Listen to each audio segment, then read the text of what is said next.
look up at the moon. It seems so close, a familiar silver disk in our night sky. But between us and that silent world lies 250,000 miles of cold, unforgiving vacuum. For over half a century, no human has set foot on its dusty surface. Now, we're going back. But then, I've no more sud-west than years ago. This is the story of humanity's perilous return to the moon. When Neil Armstrong and Buzz Aldrin prepared for the Apollo 11 mission, the odds were stacked against them. Many engineers and even the astronauts themselves believed they had, at best, a 50-50 chance of returning home alive. The Saturn V rocket, the most powerful machine ever built, was a controlled explosion, a beast of fire and fury that could have torn itself apart at any moment.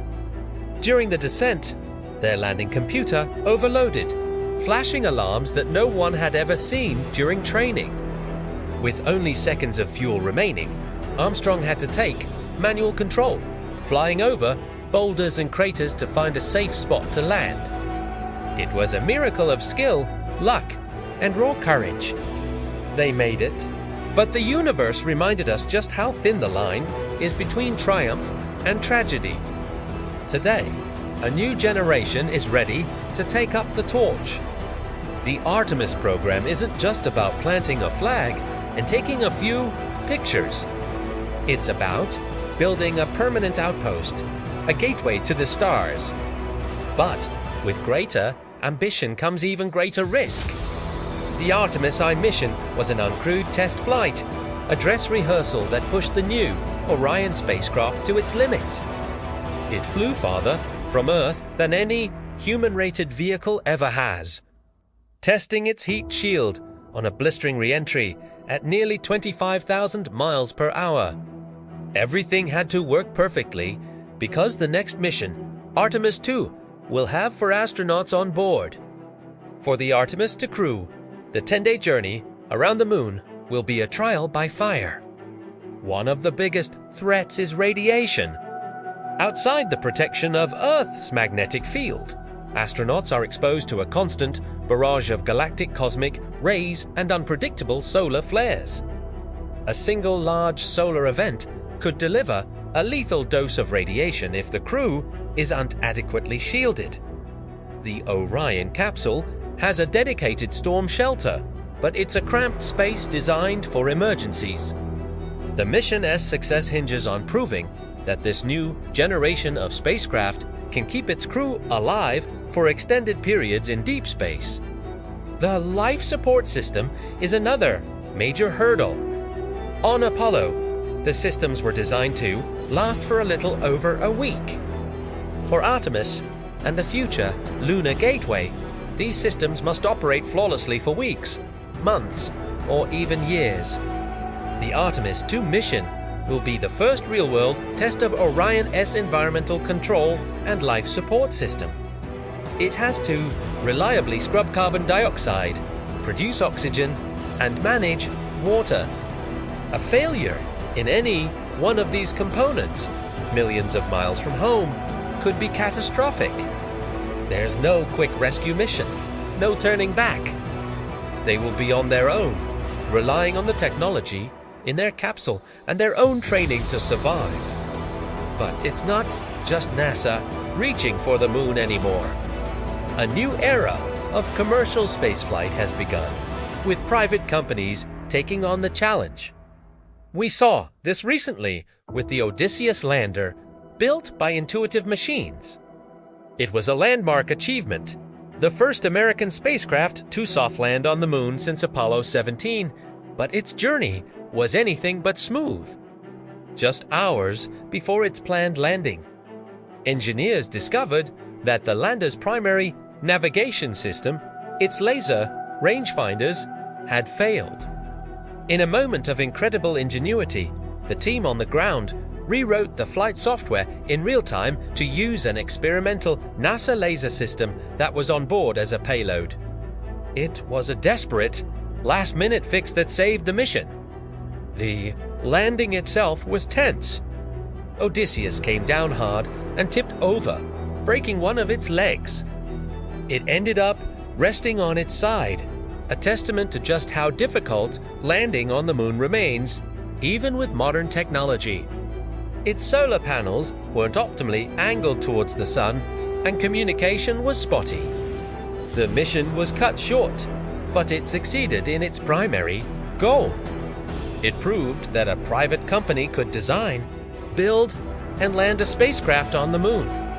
It was a messy success, a gritty victory that highlights the brutal reality of space exploration. Every step forward is paid for with near disasters and hard-learned lessons. This is the new paradigm. Faster, cheaper, but with risks that are shouldered by a new generation of pioneers. Imagine you're strapped into your seat. The countdown reaches 0. A force of 3 Gs presses you into your chair as millions of pounds of thrust ignite beneath you. Your body feels like it weighs 3 times its normal amount. The rocket shakes violently. The noise is deafening, a roaring beast trying to break free.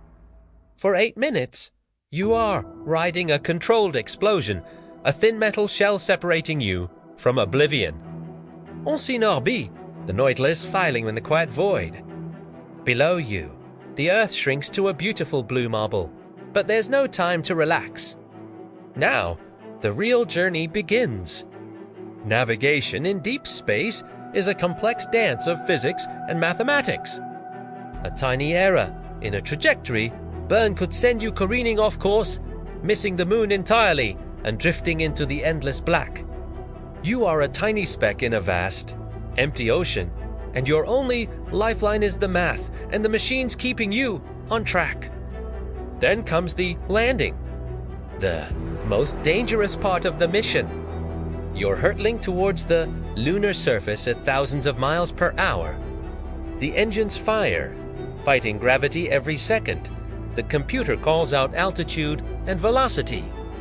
Dust kicks up from the surface, obscuring your view. The ground rushes up to meet you. In these final moments, anything can go wrong. A sensor can fail, a thruster can malfunction, a leg can buckle on an unseen rock. The difference between a soft landing and a catastrophic crash is measured in millimeters and milliseconds. Every astronaut who has made this journey describes it as the most intense and terrifying experience of their life.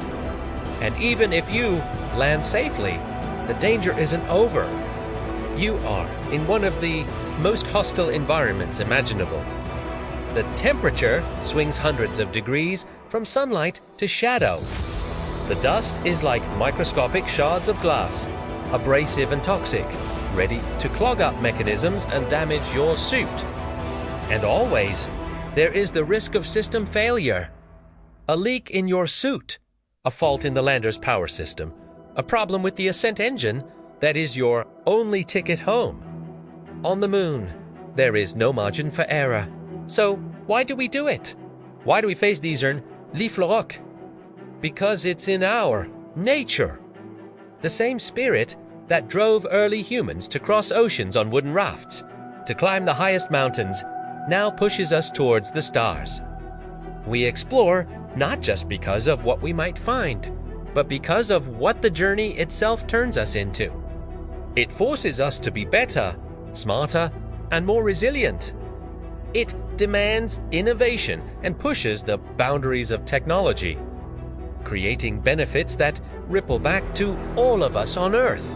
The return to the moon is more than a scientific mission. It is a testament to the enduring power of human curiosity and our unyielding desire to push beyond the horizon. The risks are immense, the challenges are daunting, and failure is always a possibility. But the dream of becoming multiplanetary species, of securing a future for humanity beyond our home world, is a dream worth striving for. The new pioneers of the Artemis generation and the bold private ventures are writing the next chapter of our story. It will be a story of courage, of sacrifice, and of our relentless reach for the stars, Thanks for watching. If you're fascinated by our journey back to the cosmos, make sure to like this video and subscribe for more deep dives into space exploration. Let us know in the comments what part of the Artemis mission excites you the most. See you next time.